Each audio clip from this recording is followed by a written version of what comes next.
Well,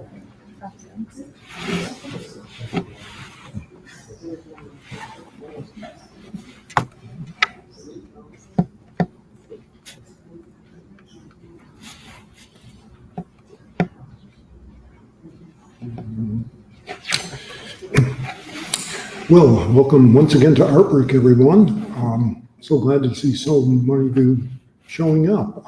As you know, that the audience is really an important part of this program, and we're delighted to see our attendance gradually resume. So, well, when it comes to realism in art, I mean, I think that's something all of us feel quite comfortable with. If for no other reason than we can admire the ability of an artist to depict on canvas something we're very familiar with. But there's also a movement called conceptual realism, which sounds a little intimidating, but in a very basic sense, as far as art goes, it's creating realistic images that convey an idea or ask questions, or in some ways go beyond mere appearances. And I think a really good example of how intriguing and engaging this type of work can be is found by a piece by our guest today, Doug Dykehouse, who was in the recent West Michigan area show that just came down. And it was a fairly small painting of two books on the table, kind of very close to each other. And right away, immediately you could appreciate the beautiful technique used to evoke this kind of very rich lighting reminiscent of Rembrandt or the old masters. So right away, it kind of has overtones of past art. And then if we look at the books themselves, they're leather bound. They appear to be perhaps older books, books that have a history or tradition. But what is really striking when you look closely is how the cover of one slightly overlaps the cover of another, and the pages are interwoven. And right away, I think the painting comes to life in an entirely different way, because we realize that's not typically how we find or see books. And suddenly there's this sort of connection or interrelation between these two things that becomes very evocative of all kinds of other connections that we experience. Can be on a personal level or really out in the world in general. And so again, it's a painting that has a power beyond appearances. And I think this is what makes it so engaging. And it's an approach that Doug has been working with for a number of years, and it really developed a whole different variety of approaches, as you'll see. And we're very fortunate to have him with us today to talk about them. So please welcome Doug Dykehouse.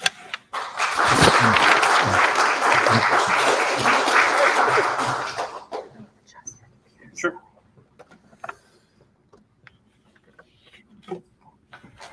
Well, thank you, Greg. I'll just go home now. That's just a nice explanation of your feelings and thoughts. And when you looked at the painting in the gallery. I'm Doug Dykehouse. I'm a retired art instructor. Throughout my career, I was painting while I was teaching. So and then I rediscovered the KIA, and I just started taking classes here, and that really transformed me in another way. So I first want to thank the Kalamazoo Art Institute for being here. A high school instructor took our class on a tour shortly after the KIA was built, and that had a remarkable impression on me. When I walked in the galleries, I was blown away. And some of our work as students was included in the show. So, oh boy, that was cool.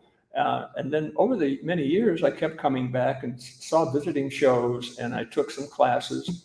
And now I find myself back here at 74 years old, retired, and still talking about art and enjoying doing it. So I couldn't be happier to come back here and to know that this resource for the community and how much it's been meant to me.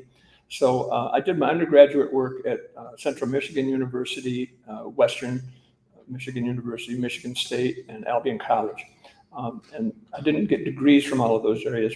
Mostly my education has been as an instructor.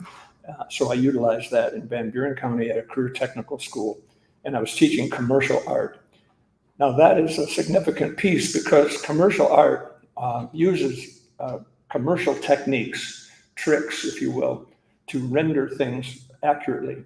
In communications, commercial art, you can't get too far off the track and stay in touch with your audience. If I go too abstract as a commercial artist or in packaging, the audience is not going to get it. So making the message clear and making the images recognizable was my introduction to the techniques that you could do that with to make a sale, to meet the deadline. So that's running parallel in my mind then to my fine art background, and started using that in my fine art practice. So that was a whole collision.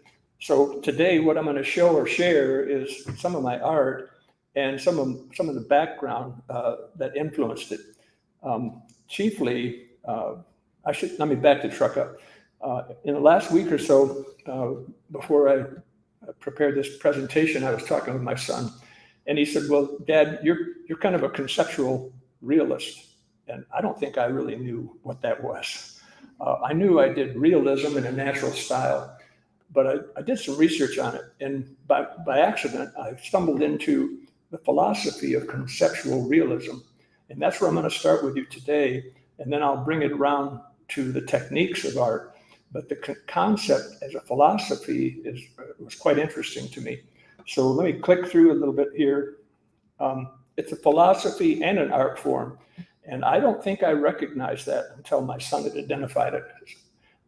Aristotle claimed that all men by nature want to know. So what we bring to our art, or what I bring to it, is uncertainty or confusion, or I'm exploring, and there's a wanting to know that we all share. So what does it mean to know something, and how do we arrive at knowledge? Well, for art, and even in our heads, we make truth something we can believe in. We use our senses of reasoning to understand the purpose of things, to make sense of reality. Now that sounds a little heavy, but that is what's going on for us as we choose our words, live our lives every day. We're searching. So the process might look familiar to a couple of my friends that I worked with, John and Lori, perceiving, analyze, creating, and repeating. Really, I think it was explore, understand, and act. So as you see things, you analyze them and you process them, and then you respond to them. You may have something to say or feel, or you may make something. In my case, it's creating. So recognizable images from our collective visual vocabulary are consciously or unconsciously combined. So our visual vocabulary, if I say a chair, we all agree. If I say a refrigerator, we accept that. However, in a moment, you'll see that can be broken down. We use metaphors or thoughts and images as placeholders for meaning. So we get the security of thinking, I'm leaning on this podium, I'm talking into a microphone. It makes me comfortable to feel I know this reality that I'm in. What is realism? Our sense of reality is largely formed by consensus. Like I said, if we all agree this is a podium, if we all agree this is a microphone, then we're at least comfortable in that same reality. Now here's where Magritte throws us a curveball with his painting you may be familiar with. This is not a pipe. So he challenges images. So a subtitle of this is The Treachery of Images, that when we accept everything we see as on its face, we're bound by it. And if we really look at what that image is on the screen, it's an image that we call a pipe. It reminds me of a rose by any other name would smell as sweet. So we agree on labels, vocabulary, and so forth. So I work within that arena. But then basically what's happening is we're working in an internal correctable sense of reality. We know it's not true, but we still accept it. We go, yeah, it's a pipe. No, it's not a pipe. We accept that conflict so that we can communicate about it. Conceptual realism examines and rejects, challenges initial sensory perceptions. So when I see a refrigerator, when I made that in the area show with the arms around it, first I see the refrigerator, but then I see something else, and I see it as avarice and consumption, because in the refrigerator that I painted, and I'll show you later, there's jewelry, there's my shoes, there's a stereo. So the refrigerator became an iconic figure in my head as a place or a repository of things we have. And it came from a conversation with a student, it might have been in your class, TJ. I was talking with a student about doing a painting of a refrigerator with a starving child inside of it to evoke the consumption and avarice that we have in our society. But then I decided that was kind of heavy-handed. And one of the students said how lucky I was to be able to think of it in those terms.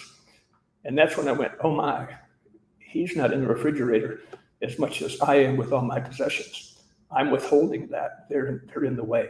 It's about me. And then I put behind the refrigerator a landscape. So the whole refrigerator and all of those values that we're trying to embrace got in the way. So that became a painting. So that's how that one was born. So if I go through all of these, it'll exhaust me, and it may exhaust you. I find it fascinating. So I'll try to hang in there with you. I hope you hang in there with me. So there's a voluntary or involuntary suspension of your internal model of reality. So if there's times when we can forget all the rules, maybe it's when you're dancing, maybe it's when you're singing, maybe it's when you're doing your art, you're suspending the reality that we live in that has cause and effect on all the labels that we've all agreed upon and our biases and our prejudices. Manifestations of art comes from those thoughts. So after philosophy gets exhausted and you want to say it with something more than words, you move on to a manifestation. You externalize these ideas that are floating around your head. Is it warm in here? Is it just me? Or is that really a ball, or is it a circle? You start to emote your own creative response to that.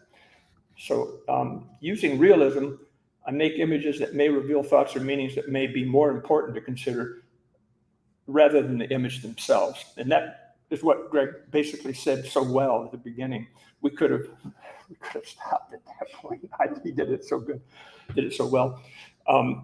It's what's going on in the art manifestation isn't about the idea. It really isn't about beautifying the room, putting it over your couch.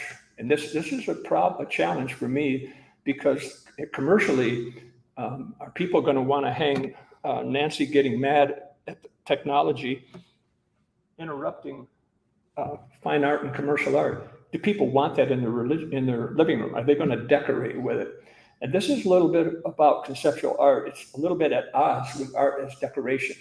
So let me go further to say conceptual realism resists art for art's sake. And what is art for art's sake? Well, it's the belief that the beauty of fine art is enough. We don't have to analyze it. We like a landscape. We like a lighthouse in South Haven. We want a rainbow. It's pretty. That's it. That's art for art's sake. Now, I enjoy that, and we decorate that way. But we have other pieces that are not just for decoration, that match the pillows on the couch or make me feel in the mood I want. We also have ideas or feelings that are evoked in other ways. So, but art for art's sake does not need to serve purposes taken from politics, religion, or economics. Now, for artists and for a lot of people, that's a real liberating feeling. Art for art's sake doesn't get all hung up.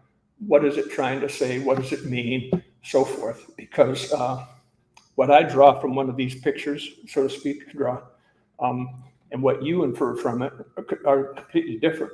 So it's not a real clean communication. It is a little bit, left-handed. It's not direct. Here, Blessing for the Fish is about how we've incised vacuum cleaners, ovens, and things in our culture for worship. And a spiritual figure is blessing nature or the fish. But I've included fishing poles, so even though we're worshiping one thing, we're trying to kill the other.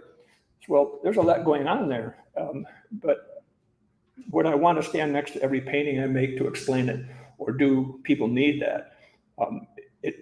What's really going on is if it evokes a question and it makes us start to think, you may form a narrative for yourself that is part of the creative process. And that reminds me of an instructor. I think I shared this with Greg before we began. This kind of talking goes against what I was taught in undergrad school. You're not supposed to explain what you're doing. It's like the picture is the picture. Let other people figure that out. However, with conceptual realism, there's a lot going on, and it now has a history behind it of 40 or 50 years, and I'll get to that in a minute. So we can have a perspective about it when we see it and kind of navigate that a little differently.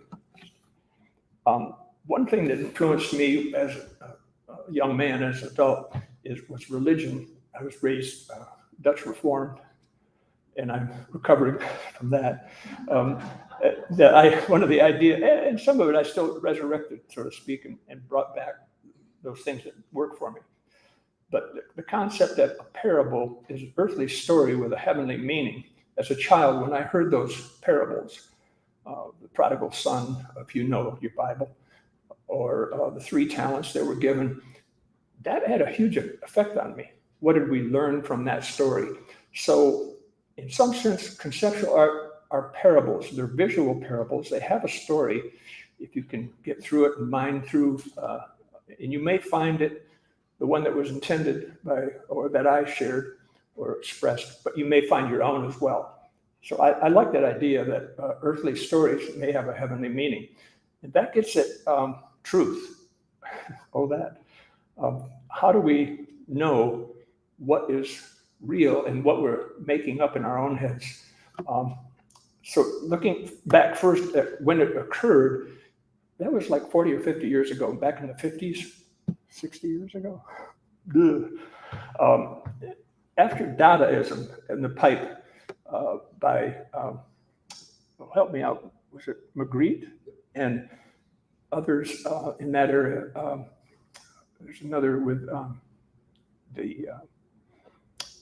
who am I thinking of that did the urinal? He made found objects art. Who? Duchamp? Yes, Marcel Duchamp, thank you. He stepped away from objects and art and painting and just said found objects are art. He was going to take away all the symbolism and mystery, and aesthetics is not part of the deal. So by comparing and merging images, we manifest tentative revised internal images or meanings. So there's the piece that got into the KIA area show many years ago, a few years ago, and now it's part of the permanent collection. It's on display in the gallery. The original painting, again, was a refrigerator with stuff inside of it that you might not normally find there. There's a headphone, a stereo, my wingtips are at the bottom, some jewelry. And that piece got into the area show, but it didn't win anything. And then a few years later, I resubmitted it and I painted my own arms around it. That's what got into the permanent collection. It was realizing the painting was called Obsession. So I was realizing the painting itself was an object of obsession, was a commodity, and could get in the way of living. And it struck me that when I embraced painting so hard, it blocks a person unnecessarily. So we find ourselves in a loop of exploration. I'll tell you what I've touched. I found Debbie. She took me out of all these metaphors, and you could get so embraced in painting and in life and art that you don't live. You don't really get outdoors and feel. That was a powerful change in my life. So back to this presentation, the process of looking at art and making it then becomes a loop. If we're self-aware, we observe our own thoughts and we explore and express our surroundings. We become self-conscious, and I always liked Escher. So here's hands drawing hands, and I feel that's kind of what's going on in this. I don't know if it was conceptual art, but it kind of demonstrates visually his self-awareness of what's going on. We develop an inner eye. At least for me, when I'm doing it, I'm going, what am I doing? And is this what I really want to do? Is this how I want to feel? So now I'll share a few of the paintings that I have brought today. We get moving along. This first painting was one of the first oil paintings I did. And it was when my father was dying. It's an empty chair with a rake. And on the wall is wallpaper, is leaves. So you can't rake the leaves off the wall. It was an itch you couldn't scratch. That was the idea behind that. Nancy Gets Mad is up here. You can see that later, maybe when we turn the lights back on. That came from a conversation with my son when we were driving back to Ann Arbor. We were musing over how technology was interrupting cartooning. We liked the way all cartoons were hand-drawn. And what was going to happen to all that craft. And also what would happen to fine art. That's why the figure is shrinking back, draped, and the frame is around a tree at the base. Like nature's even taken a second seat or a hind seat to the disc that's interrupting the landscape. That's how it was born, to demonstrate, to try to manifest that idea. What is technology doing? Will we ever be able to see real fine art again? Or will we only notice it on a flat computer screen? And then this piece was, I looked at birds and I wondered what they were thinking. So the one guy is looking over the ledge and the other one's looking in the window. And in the window up on the sill, I don't know if you can see it, there's a little egg cup where, I don't know if people use those anymore. You know, the boiled egg, you put it in so I don't have to explain them all. I can just flip them. Public intimacy, I was at the Y and I noticed how in our bathing suits, complete strangers are getting nearly naked, and that was very weird to me, but I wasn't judging it. I just observed it and I thought, this is interesting. This was just what it appears to be, a painting of trees, and I framed it with wood, so it was in a familiar. But the interesting thing is the wood now has been harvested. It's become a frame for nature. These are pieces that I submitted called Politics, Preservation, and Memories. Each fruit jar had a different idea, but they were, I don't know, what do you call 5 paintings? There's a triptych, maybe there isn't a name for it, I don't know. But the idea was that art and people are trying to contain or capture politics, and they're trying to preserve their memories, whether it's a camera or put it in a jar, put it in a chest of drawers. So this is a way to visualize capturing those things. This is an instructor here at the KIA. I don't think Michael is still painting here, is he? Or teaching here. Michael Northrop is the guy who changed my painting style. That's one of the first paintings I did with the Craft Brow, or the Old Dog, if you've been downtown to that tavern. Michael Northrop had offered a class here at the KIA called Painting Like the Old Masters. He literally showed us how to do underpainting and how to layer colors and build up glazes. And that first attempt is quite loose. But after that, I'll show you further paintings that really started to make me feel, oh, I could paint to make it look more real. I don't know if it looked like a master or not. Jeanette was his aide. They were the sweet people. This is a more successful painting from Michael's class that was in an area show. And I chose wood, glass, and brass just to test myself if I could do some different materials. But I couldn't resist putting in a little message. The title is Disembodied Toast to Reality. So the cup is being held by an inanimate object, a wooden hand, and the brass, I don't know what that stands for, but this is a student in a class. This was Angel Kitchen. Here's a musical muse. So Photoshop got involved at the Technology Center in Commercial Art. The technology really went off for me when Photoshop and computer graphics came along. TJ, you'd attest to that. I mean, it just went crazy. It's like any images you want to combine. Of course, some of you, when we were kids, we did it with paper and scissors, and we did a collage. Well, now Photoshop, oh my goodness. And so I put together this musical muse. I visualized, instead of a cigar store Indian who holds cigars, this individual could have been made to stand in a music store and offer a harmonica or guitar picks. And I touched upon Blessing for the Fish. The original is 7 feet tall. That's why, I brought the small one here.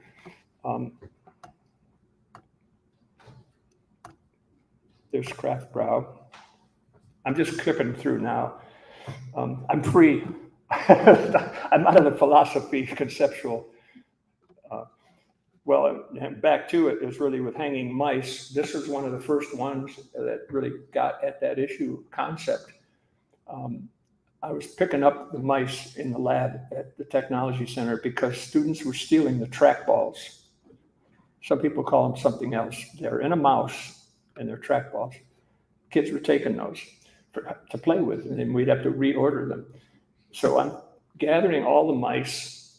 I mean, just listen to that. That's crazy. I'm gathering the mice, and I'm walking through the lab, and I look down, and I see them hanging in my hand. And this image came to me of their obsolescence. That we wouldn't always have them. We wouldn't use them. And then my religious guy showed up, and I remembered a myth of someone reportedly in history riding on their horse, and they had very long hair, but they got hung in the trees. Their hair got tangled in the tree. They were hung on their own vanity. And I thought, oh my, what a powerful idea. So computers and technology, and you may have noticed in conceptual realism, there is this thread of challenge to reality. It can be a little negative or suspicious. I don't know if it's paranoid, critical at least, to look more closely at what we're doing in our lives. What's more important, the mice or the tree? I don't know. So this is a concept for a toy. This idea was what would happen if an exotic bird found coins on the street. So in the lower, I don't know if I can point to it, up on that, there's a penny there. This painting was large enough that I could paint the penny, and I guess I was getting cute. But the idea, it's called Black Paradise Flycatcher, and what use would that coin be to an exotic bird? Not much, probably. And this is a drawing I did from KIA, human or figure drawing. This is a Marty Maddox prize I won here at the KIA called Field Mice. Again, it was obsolescence of mice and putting them back in the field, but they're still kind of hung up. This was just an exercise in textures, and I did this in a class with Michael Northrop, thank you. You've seen this, heard me talk about it. More recently, actually this is not that recent, but it's again, this idea of escape and what's in between us and reality. So I think it might have come from a commercial, now that I think about it, for toothpaste. The guy opens up the medicine chest, and there's another guy talking or something. And I thought, what if when you open the medicine chest, you look out and there's a beautiful, I don't know. And I don't use drugs. Coffee. And then this was a commission for Chapel Hill, United Methodist Conference. It was it's 8 feet by 12 feet tall. It's three 4-foot by 8-foot panels on growing deep, growing strong, and outreach. I enjoyed doing that project. It had a usefulness for a conference. This is just a refinery in a landscape. And here again, it's an alien landscape where we're living, but at times it does look strange to us. And then most recently, Night Circus, which is in the gallery. which started out as an abstract painting.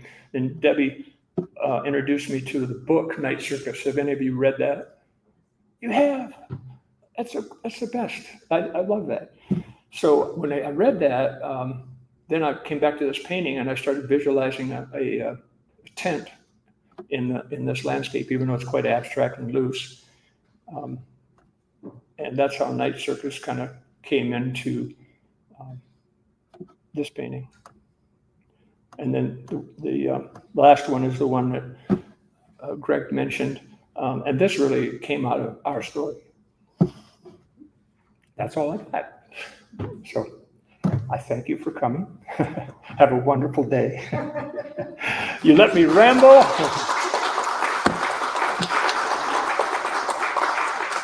Any observations or questions or input?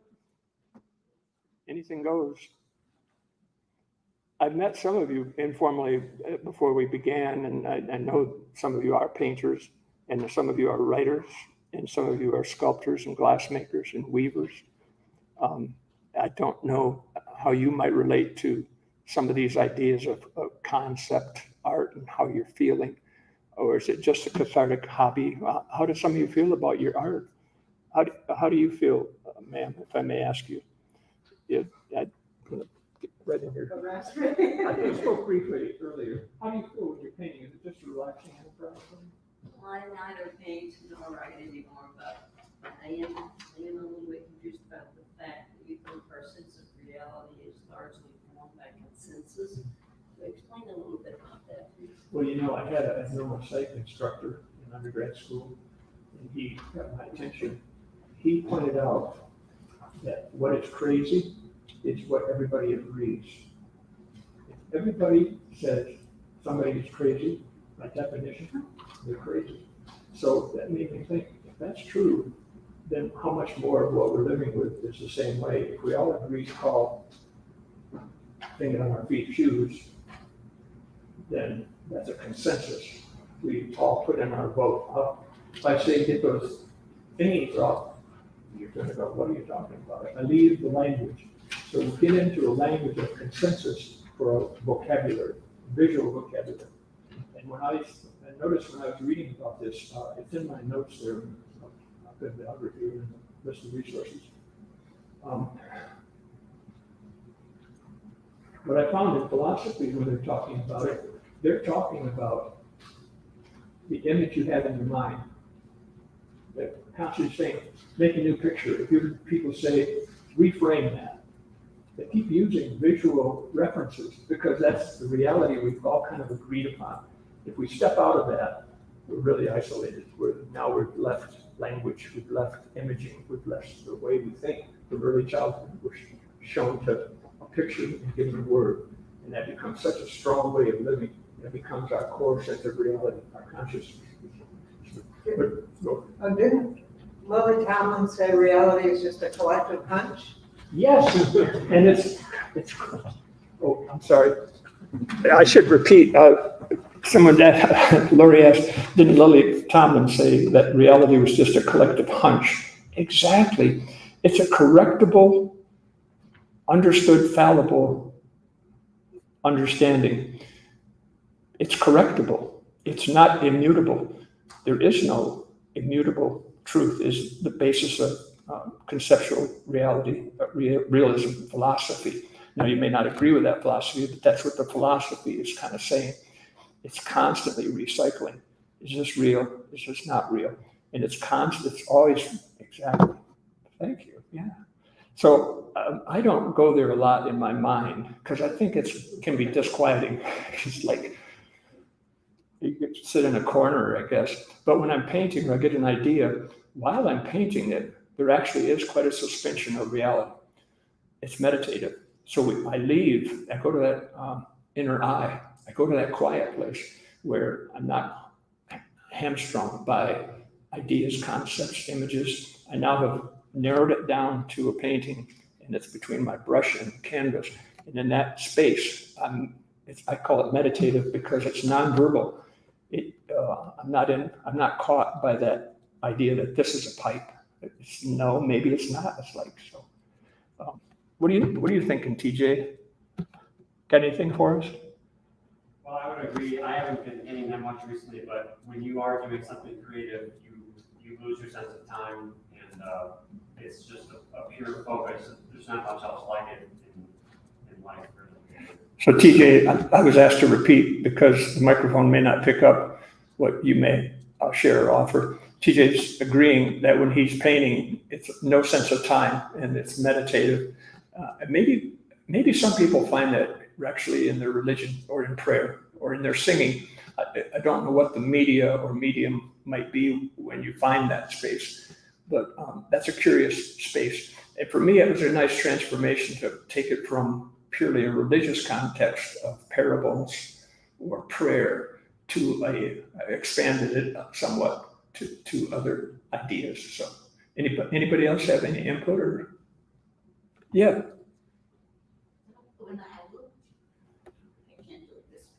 When I look at your art and look at the individual paintings, there is a feeling of belonging, of being a part of it. You see yourself in it, experiencing it. I love that. Well, thank you. Yeah. But the question is, I see many different things, many different scenarios, many different attitudes or viewpoints within the painting. You talked about what you see in the painting and what you painted when you were painting. Is it okay to see the what ifs? What if this is not this, but it is instead something different? And it brings out the need for discussion. It does, because I could hang, what I hear you saying is you're seeing a lot of different things going on and you're wondering, how do you sort that out, or what do other people see? Of course, I came with what I think, and that what Greg said was really enlightening for me, not just it was flattery, but I hadn't thought about those things. When I drew the book, I wasn't even thinking about Debbie or life, or it just kind of came out in a sketch. And then I went directly to wet paint, and then look what it's evoking. Conversation, different interpretation. I then gave it the interpretation that it was our stories, Debbie and I, coming together, that our pages were mingled. But there's a variety. And to talk about that briefly about Nancy Gets Mad, some of the characters in the scene are running happily towards the disc, the digital disc. Some are the characters are oblivious to whether it's bad or not. But one character, it's Nancy, she's mad. And this is her. So superheroes are trying to rescue us. Nancy's mad. A lot of naive little characters are just happily running to it. So there's a whole range of, there's a fear, but so you're spot on to find those things or to have those responses. When I look at the show here at the KIA, I try to find what the artist was thinking, but most often I probably just make up my own story because I don't know what they were thinking. And the artist probably wants you to do that for yourself, really. So that's where today was a little stretch for me, because I was told, hey, Dave and Ruthie. I said, wait, did somebody else have anything to say or ask? You made my day. You make me very happy to be able to share this because it's quite convoluted. I prefer to just make art. And so I want to thank you for coming and thank Greg and KIA for hosting this for us.